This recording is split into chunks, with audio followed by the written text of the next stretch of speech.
Hello everyone, welcome to Reddy's kitchen tales. ఈరోజు నేను మీకు మష్రూమ్తో అంటే పుట్టగొడుగుతో స్టార్టర్ రెసిపీ రెస్టారెంట్లో చేస్తారు కదా, అది ఎలా ఉంటుందో చేసి చూపిస్తాను. దీనికోసం ఇది నాటు మష్రూమ్ అన్నమాట.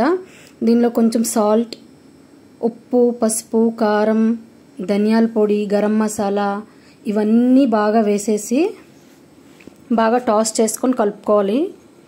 దీనిలో 3 స్పూన్లు కార్న్ఫ్లవర్, ఇంకా 3 స్పూన్లు బియ్యం పిండి వేసేసి కొంచెం నీళ్ళు చిలకరిస్తూ కలపాలన్నమాట. దీన్ని ప్రతి ఒక్క పీస్కి కోట్ అవ్వాలి. అది ఎక్కువగా తడి చేయొద్దండి, అలానే ఎక్కువ పొడి పొడిగా కూడా చేయకూడదు.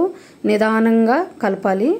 ప్రతి ఒక్క మసాలా పిండి ఈచ్ అండ్ ఎవ్రీ పార్ట్ని బాగా కోట్ అయిపోవాలి.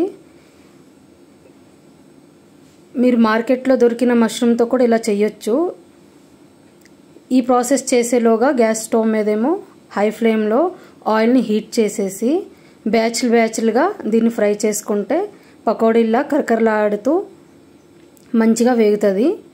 గోల్డెన్ బ్రౌన్ వచ్చాక తీసేసి పక్కన పెట్టుకొని అదే ఆయిల్ని ఒక 2 స్పూన్స్ వేరే ఒక కడాయిలో సన్నగా తురిమిన పచ్చిమిర్చి, వెల్లుల్లిపాయ, ఇంకా ఉల్లిపాయలు, క్యాప్సికమ్,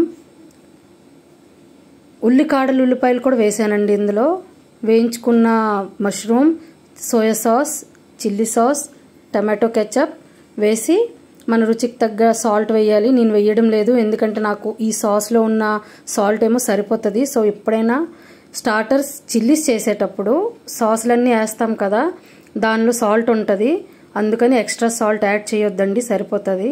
స్ప్రింగ్ ఆనియన్స్ ఇంకా కొత్తిమీర వేసి గార్నిష్ చేసుకొని హాట్గా మష్రూమ్ స్టార్టర్స్ మనం ఇంట్లోనే ఎంజాయ్ చేయొచ్చండి.